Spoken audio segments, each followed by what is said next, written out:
If you all are ready, we'll begin the press conference.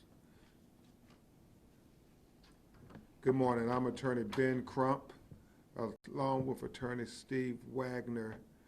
Our law firm has the honor of representing the family of Rhyker Earl, who tragically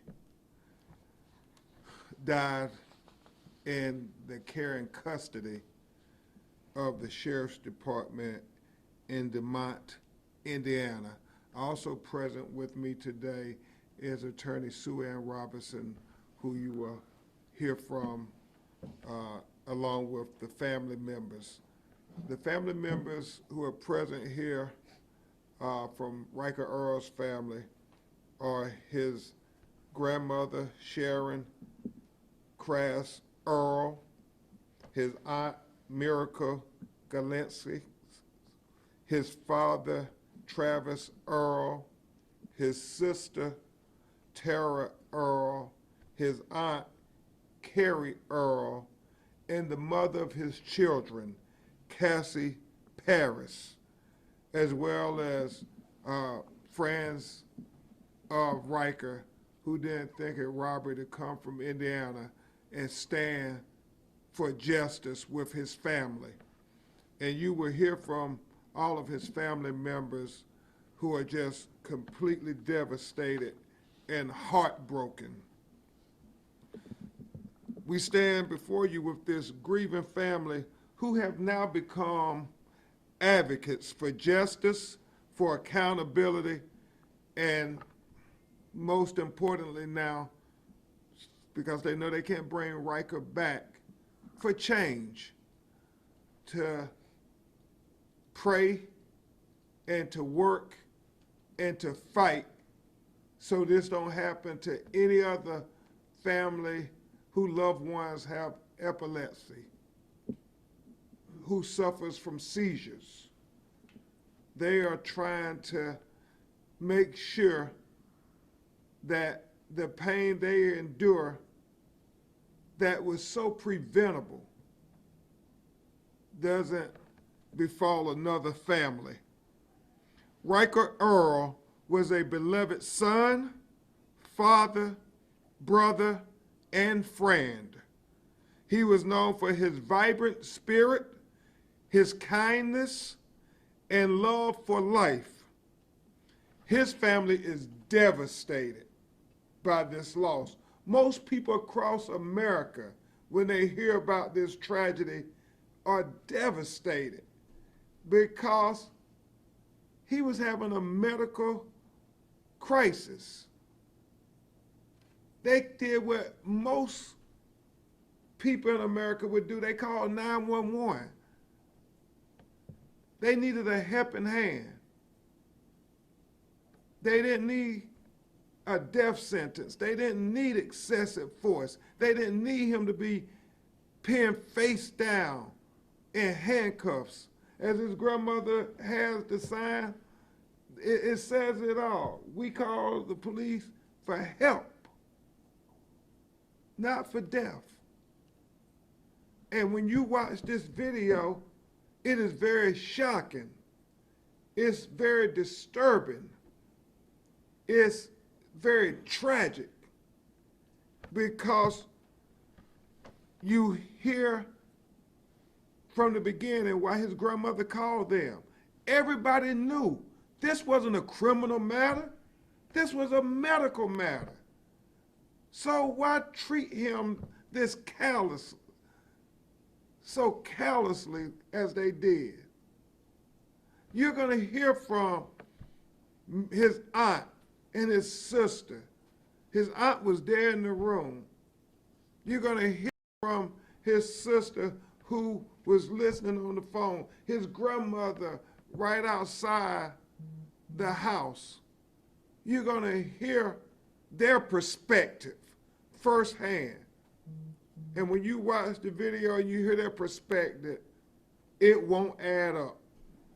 Nothing about this adds up. It was on September 8, 2024.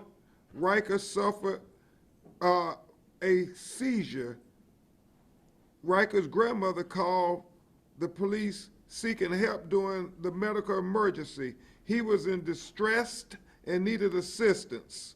Earlier that day, he suffered another seizure, leaving him confused and vulnerable. In the second seizure, when the Jasper County Police entered the house, Riker's grandmother, Connie, told them, and you're going to hear her on the video, he has epilepsy. He suffers from seizures. And everybody knew it. She kept telling officers when they entered what was going on. The video released on September 27th, 2024, Friday afternoon, shows Riker pleading for his life while officers had him pinned down, face down, handcuffed. They seemed to ignore his cries for help. The officers knew he was in crisis. As I said, his grandmother had told all of them. She notified officers as they entered the home that he suffered from seizures. His family believes that this tragedy was caused by a failure of duty, a lack of training, and a lack of compassion. The released compilation video shows that within minutes of entering the home, a deputy suddenly escalated the situation by charging at Riker while cursing and yelling at him. And you're going to hear it on the video. This officer's behavior prompted all the other officers to join in and tackle Riker from his standing position to the floor, had him face down. Face down is the most dangerous position for someone having a seizure or in a post-seizure state, as they don't have complete control of their bodies and could choke on their own tongue. The officers handcuffed Riker, putting their body weight upon him, while Riker's face is being forced down into a pillar and on the kitchen floor with handcuffs piercing his wrists. He can be heard begging for help multiple times, calling for his grandma and pleading to be released on the life of his children. He said, on the life of my children, y'all are gonna kill me. And you listen to the video, I don't wanna misquote it. Riker was unarmed, suffering from seizure clusters, surrounded by several officers, and presented no real risk of harm to the officers. Yet multiple officers kept him down using their weight to keep him face down while he was in handcuffs. And as egregious as anything, his grandmother, Connie, and them just never understood it. But very egregious. You see an officer in the video stepping on Riker's back with his dirty boot, while an EMS with his gloves are administering sedatives. I don't know where that's in the training, where a person who you know is having seizures, you have them face down, you have them handcuffed, and then an officer takes his dirty boot and presses down on his back. I mean, it's just insult to injury. The family wants accountability. They want to know who was the first officer who came in escalating the situation from a person they knew was having a medical crisis. They knew was having a seizure. And they certainly want to know who was this officer who put his dirty boot on Riker's back while they was giving him shots.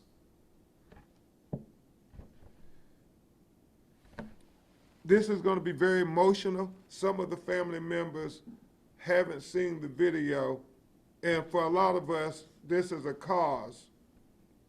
It's another story. But this is their family. And Riker was very loved. Riker mattered very much to their family. So this video is about 3 minutes, and we're going to press at BenCrump.com will get it to your outlet so you can have it for your coverage. Attorney Robinson, if you could start the video. She has epileptic seizures. She had 3 of them when we were in Newfield. I don't know if you were there on I don't think so. that one. What time did it happen? During the day? Yeah. Okay, I wouldn't have been there. So it seemed maybe about 5 o'clock was the one, and he was doing good, so I said, I'm gonna stay home. I'm gonna stay with you. What? Don't fucking touch him, man. You're going to the hospital, all right? Don't fucking hit him. You don't fucking hit him. You understand? You don't fucking hit him. Don't touch him.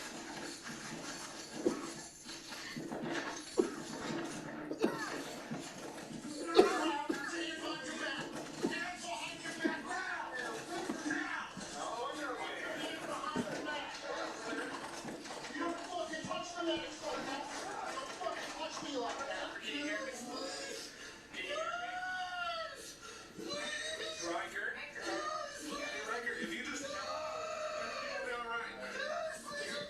Just settle down. Riker, just, you're not gonna die. We're trying to help you. Settle down. Stay calm.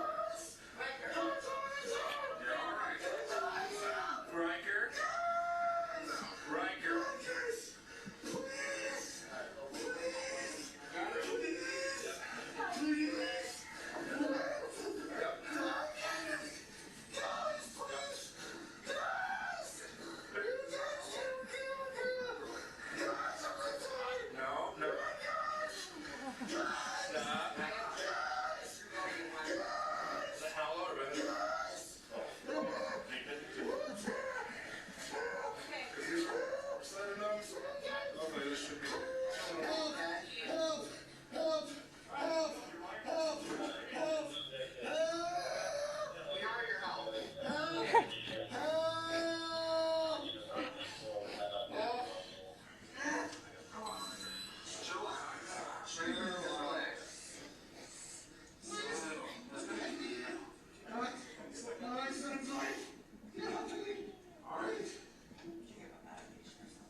Yeah, let's now get him in the recovery position. Yeah.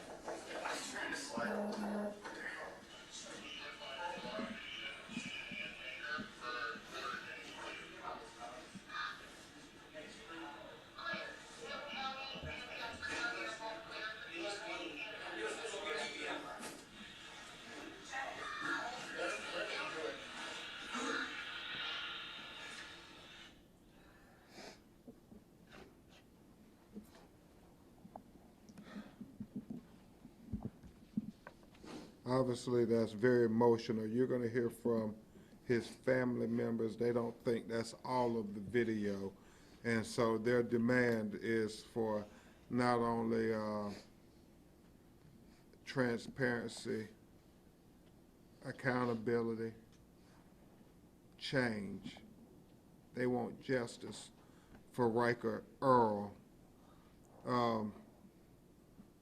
They want a thorough and transparent investigation into these actions of all the officers, all the officials involved. They still struggle to understand how could they handcuff a person in an epileptic crisis who's begging for help. We believe that accountability is essential. Officers who are sworn to protect and serve must be held responsible for their actions, and law enforcement agencies must be held responsible for their actions or inactions, especially when those actions lead to a loss of life for an individual who's in medical crisis and needed a helping hand, did not need excessive force, did not need to be face down, did not need to be in handcuffs. Addressing mental health and medical emergencies is critical in America today. You're going to hear from Attorney Sue Ann Robinson for a few minutes to talk about this issue, because as tragic as it is, the family wants this to be a teachable moment for America. They have been contacted by so many agencies, so many people saying my family member has seizures as well, and we're praying for you all. It is really anybody who has a loved one who has seizures, it is your worst nightmare to call people for help and they engage in excessive force that causes your loved one to be taken from this earth in such a tragic manner. So Attorney Robinson is going to address you, and then we're going to have the family members bear their heart. And remember, this is all new to them. This was the first time many of them even saw a snippet of the video. Attorney Robinson. Good morning. Over 3 million Americans suffer from epilepsy. And on behalf of Riker's family, we are calling for systemic changes within law enforcement agencies to ensure that individuals experiencing medical emergencies are treated with compassion and care as opposed to hostility and indifference. And Riker should have been shown dignity. A boot on the back of his neck while in medical distress is not dignity, and it's not the compassion that we expect from law enforcement. And the Epilepsy Foundation has made a statement in CNN.com, and it's very important. They also have rolled out training for law enforcement officers to deal with this type of emergency because it affects 1.2% of the American population.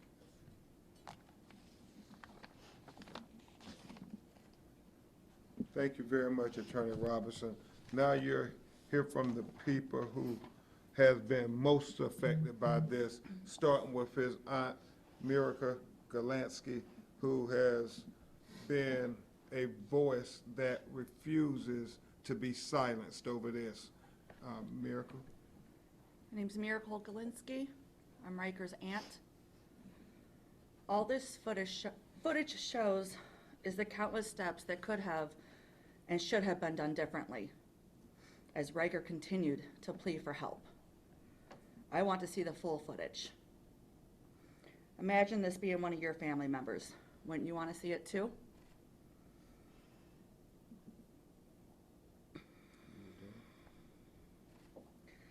As a witness to this tragic night, I know there is more footage out there somewhere. There is footage of me screaming, pleading, he's blue, take his pulse, screaming so loud that people outside heard it, but you don't see it anywhere, it's on a camera.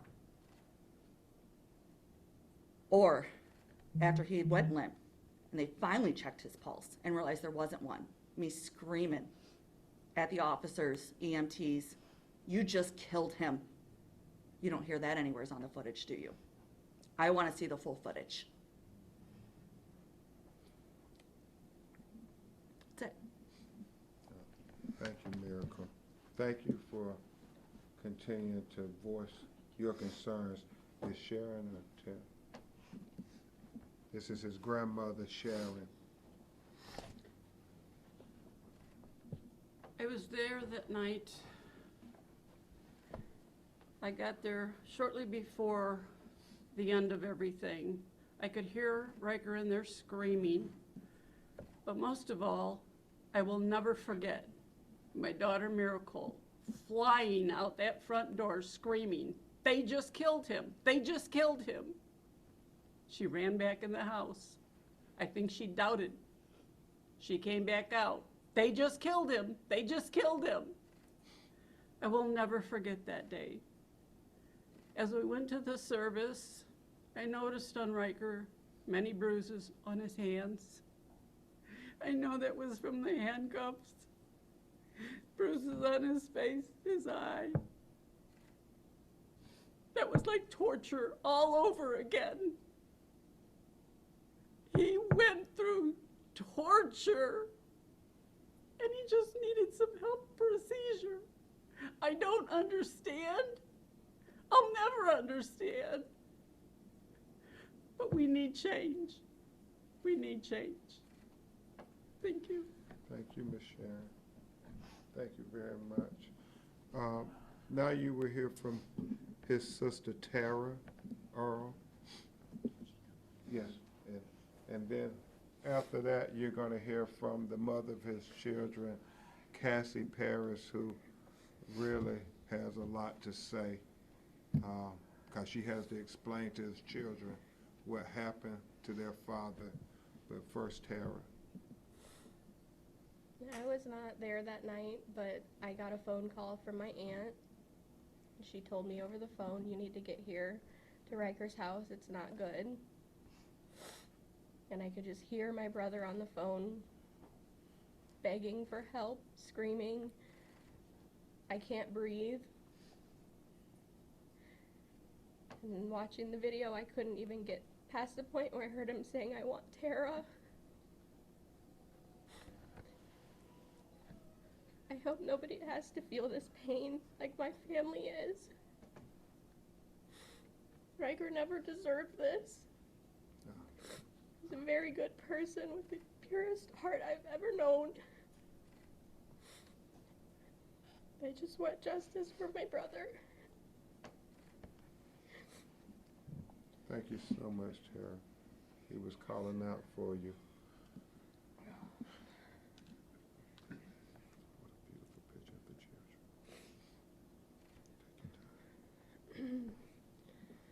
Riker was loved by many. He was selfless and lived for everyone around him. I will forever cherish the memories we made together.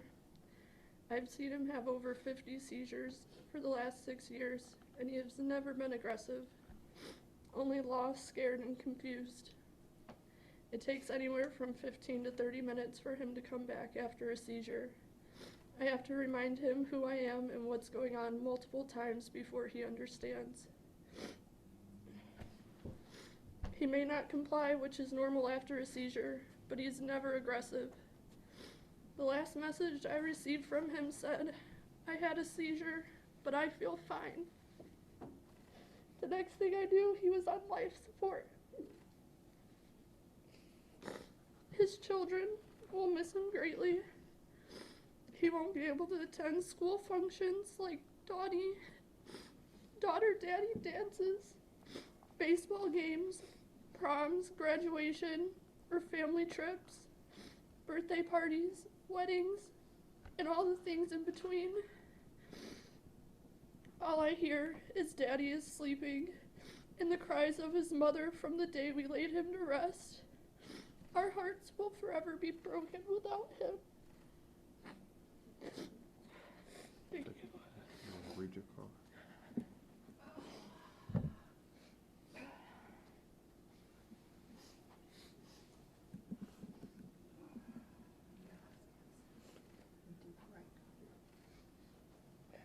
There's one other important announcement Cassie's told me and the family she wants to make, and I think is very relevant. Take your time, Cassie.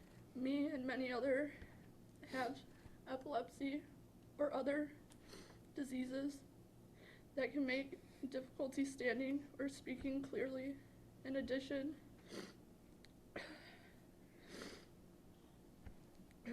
Take your time. you may have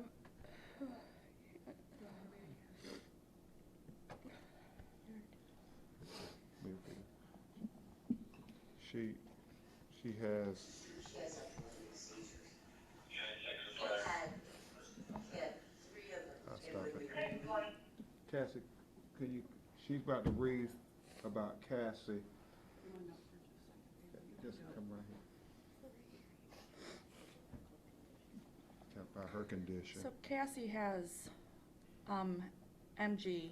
It's a disease that can make you weak, make you have difficulty standing or speaking clearly. In addition, she may have drooping eyelids, double vision, and difficulty breathing and swallowing.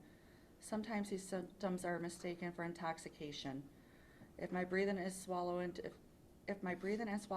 difficulties is severe, I may be having an MG crisis. Her concern is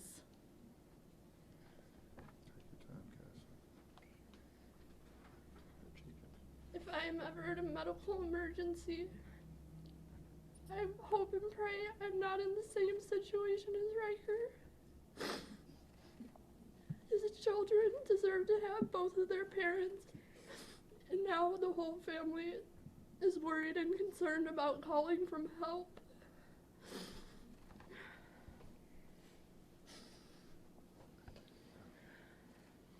And it's just heartbreaking.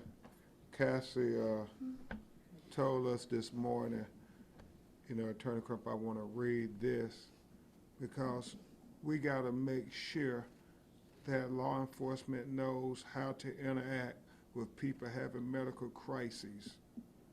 She said, if it happened to me and they did this to me, then our children wouldn't have either parent.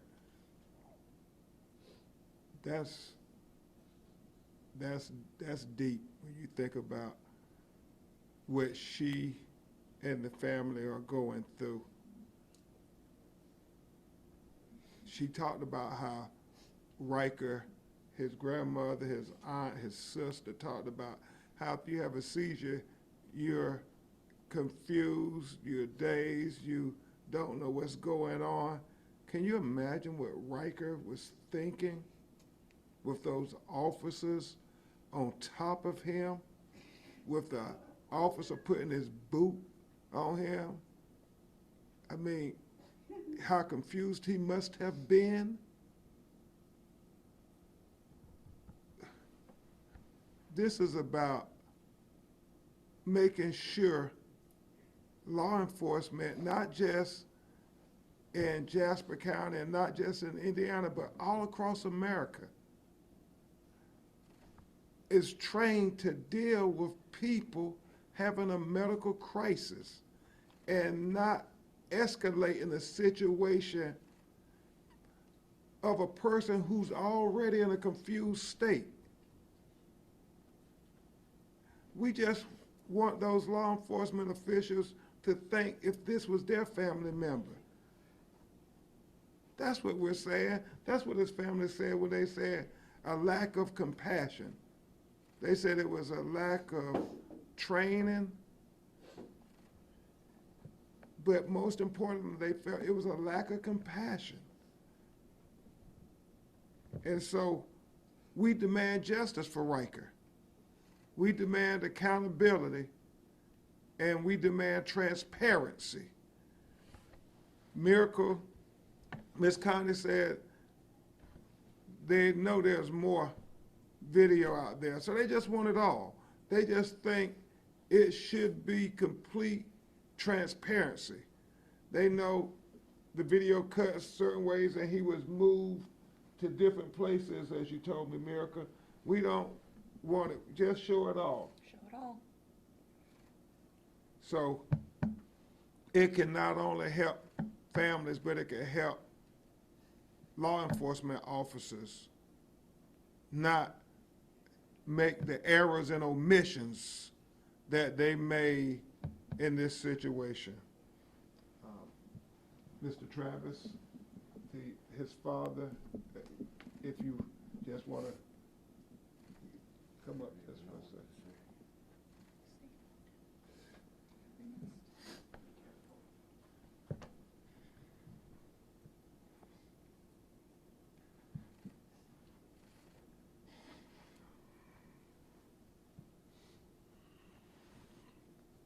Take your time. Take your time, Mr. Earl. He's very emotional. That was his baby.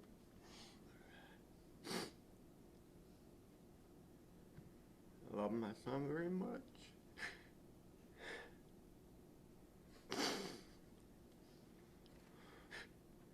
I will miss him. And I just hope that there's some accountability taken for what happened. And Thank you so much, Mr. Earl. You can see how much he was loved and how much this has affected the very core of the Earl family. Is there anybody else? Okay. At this time, we will try to take some of your questions, if you have any. What should have happened in this case? Is there a protocol for dealing with people who are suffering a seizure or coming out of a seizure that these police should have known about, should have applied? Yeah, you know, that's the big thing that everybody, all the epilepsy foundations across the country have been reaching out to our office, Attorney Wagner's office, and the family, saying the first and most elementary thing you do is when a person is having a seizure, is you try to give them space. That's what they're all telling us. You do not take them down to the ground. You do not have them in handcuffs. If we were trying to teach a course on what not to do, it would be this video. And so it's a teachable moment. This has to be a teachable moment for America. That will be the legacy of Rhyker Earl. We look at George Floyd video as a teachable moment, and we pray that Rhyker Earl's video is a teachable moment as well. Whenever you have people face down complaining about breathing, saying, I can't breathe, law enforcement, if we learned anything from George Floyd, is you don't keep them down there. His Aunt Miracle talked about that when she first came in. She was confused why they had him face down, with him saying, you know, he need help, he can't breathe. Mr. Crump, if I'm correct, the autopsy results haven't come in yet, right? They have not. Do you believe, because we also see, of course, several shots being administered over the course of Riker being on the ground. Do you believe, however, that it is the fact that he was kept on the ground, face down, that directly led to his death? You know, we're waiting for the results of the autopsy. We don't know if this is a George Floyd situation or an Elijah McClain situation. But we are waiting to find out what the autopsy shows, whether it was the prone position that led to his tragic demise or whether it was the sedatives that were administered to him. But we know that he had seizures before. It just boggles the mind. Why didn't they do what they did earlier that day?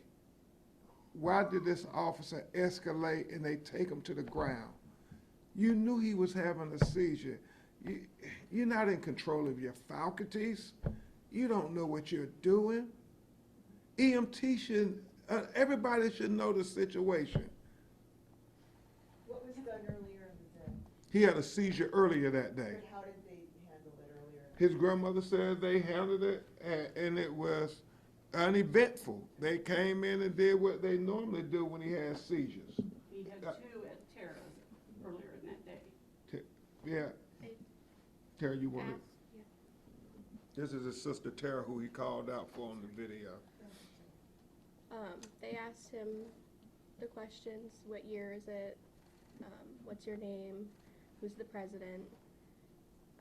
It took him a couple minutes, but he answered everything correctly, and that was pretty much it. They asked for a signature, and then they left, because he came right out of that seizure. And I don't have a person with a seizure in my family, but people who have family members say this is something normal. You go into the seizure, it lasts for 15, 20 minutes, and then you come down. Is that correct, Tara? Yes. And he had 2 seizures at your house earlier in the day? Yes. And he had 2 that night. Right, that's what it was. Can we ask, so once he went to the hospital, it sounds like based on the body camera video, Terry, you met him at the hospital, right? Did they tell, in those days between this incident and when he finally passed away, what did they tell you at the hospital about what they were treating him for and if they thought that he was going to make it out okay? My father would know more. Mr. Travis, do you remember? Mr. Travis Earl was, all of them were there at the hospital, but they was talking to Mr. Earl. Yeah, they, any information they wanted to talk to either parent, first. And what was the question? What did they tell you at the hospital about what they were treating him for? And then did they give you any kind of like prognosis in those, it sounds like, I think it was 2 days, right? He was there? 8th, 9th, and 10th. So,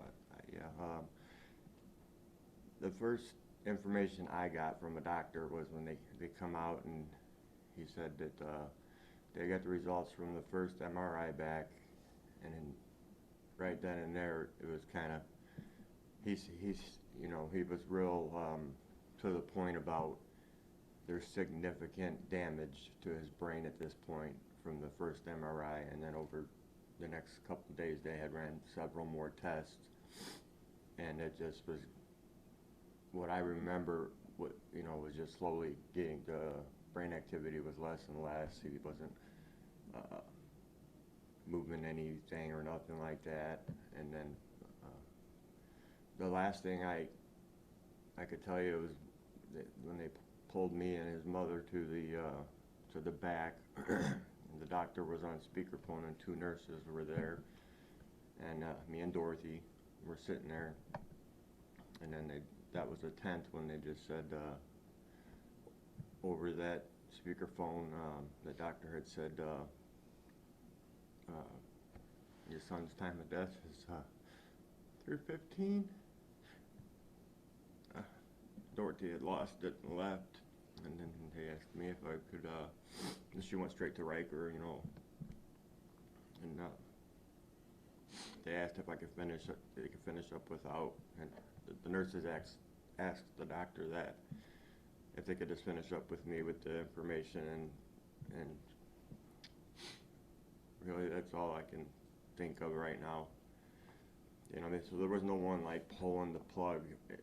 Once your brain dead, they take him off of the machines that were keeping him alive, and then he just passes naturally because he couldn't, stay alive without the machines. I mean, that's it. There was one other just follow-up, and I was thinking of it because I see him in this photo with the baby. In the body camera video, there was an infant, someone, and I don't know who was holding it. Tara. My son. That's your son, okay. I didn't know if it was one of Riker's children. And then the other question that we wanted to ask, did anybody tell you how many shots he was administered and What I heard that day, because once I had gotten there, when I pulled up and was walking up his front porch steps to to go inside to see what was going on. That's when my sister Miracle was running out the door screaming they had just killed him. They just killed him. And I was told, I couldn't tell you by who. You can imagine all that going on, seeing him on the ground like that. 3 Did they tell you what they gave him? sedatives. I don't know the name of it or whatever.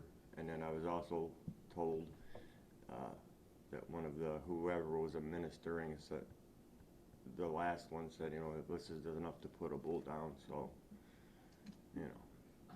I can answer the question about the sedatives if you Okay. like. Please. This is Aunt Miracle. I was informed by one of the medical professionals at the hospital that he was given 2 doses of 1 sedative, not sure of the name, an unmarked, uncounted for, however you want to say that, amount of Hadol and Benadryl, and 4 doses of ketamine, for a total of at least 7 shots that were accounted for. And those were all on scene or south at the hospital? All on scene. He never regained consciousness after he left his home. That, you know, it is telling about the MRI what caused him to have so much brain damage. That's normally lack of oxygen. But we will wait for the autopsy. One thing is for certain, his family has vowed that they won't be quiet, that they won't let them sweep this under the rug. It's too important of a case. Sorry, I know we don't have autopsy back yet, and we can't say anything definitive, but something that we can see looking at the video is that there is mention by EMTs of you who have an intubation kit on hand in reaction to the dose that was given. So is it possible that the sedatives were a contributing factor to this death? Do you think? Can you speak on that? We do not know. As I said earlier, either this is going to be a George Floyd situation where the lack of oxygen to the brain killed him, or it's going to be an Elijah McClain situation where EMTs administering drugs killed him. We don't know. But as we said, anytime a person is complaining about breathing and saying, I can't breathe, I vow that we will get to the truth of what happened if they die in police custody, because it's not supposed to happen when you're having a seizure, that you end up dead from people putting their weight on you and having you face down handcuffed. I still want to see that training manual. And could you just respond to Jasper County Sheriff's Office, and they're saying, they claim that they did everything they can to not restrict breathing. They put a pillow on the floor because he was banging his head on the floor. That was the response that we got when the video came out. So if there's any response you could give on that. Well, it is real simple in America from the lessons of George Floyd.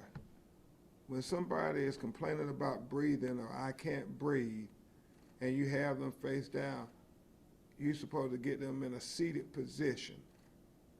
I just think this right now is elementary in law enforcement after that tragic killing of George Floyd, where they kept him face down.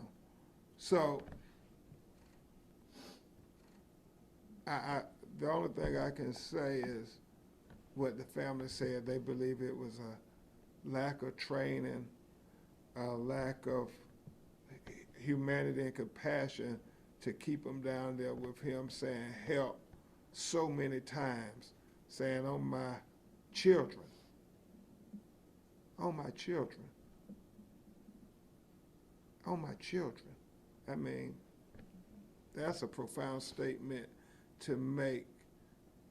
It does remind you of George Floyd calling for his mama, even though she was already dead. People, I guess, when they're losing breath and losing consciousness, their subconscious takes over many times, and they start saying things that are just riveting.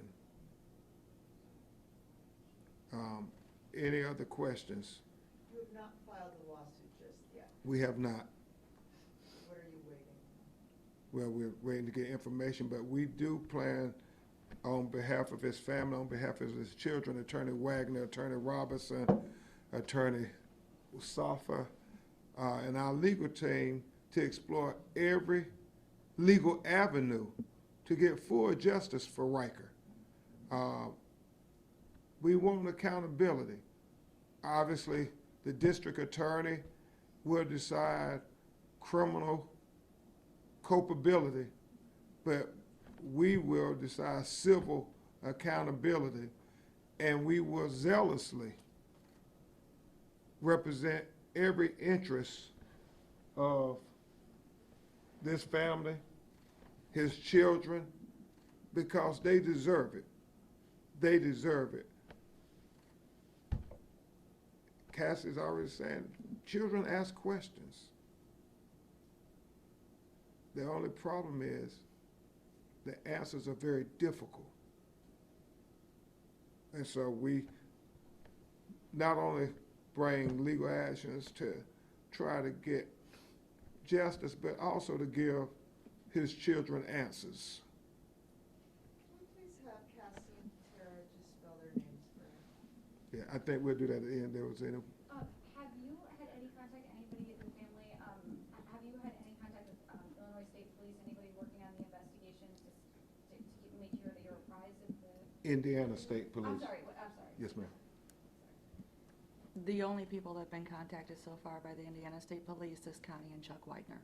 And how is that going? Are they keeping up to date? How's that? Okay, so I'm gonna go back on that. We've been contacted, but the only people that have actually spoke to them and given a statement is Connie and Chuck Widener. So we've been in contact. We do have interviews scheduled, but anybody that's given a statement is only Chuck and Connie as of right now. That's grandmother and grandfather. And I know some congressional members have reached out to the family because they understand that, as Attorney Robertson said, 3 million Americans are diagnosed as being epileptic. Do you have any sense that the U.S. Department of Justice might also take a look at this case? We don't know as of yet. We haven't been notified. Any other questions? If not, Connie, can you spell your, I'm sorry, Cassie, can you spell your whole name? My name's Cassandra Paris. I go by Cassie Paris. Cassie Paris. Thank you.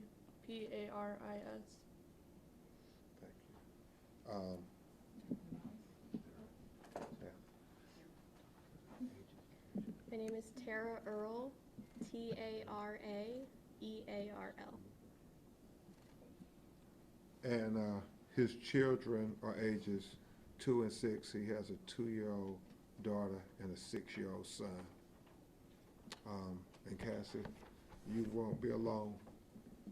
The whole village will be there to help raise his children. We will continue to keep you updated.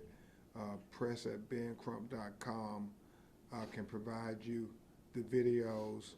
Attorney Wagner and our legal teams will inform you of any updates, especially if there is some kind of discipline that is, I guess we're notified of any discipline to any of the officers or any of the other government actors. We await the leadership of the Sheriff's Department and the District Attorney to let the family know what they will do in regards to this matter. Justice for Riker. Justice for Riker.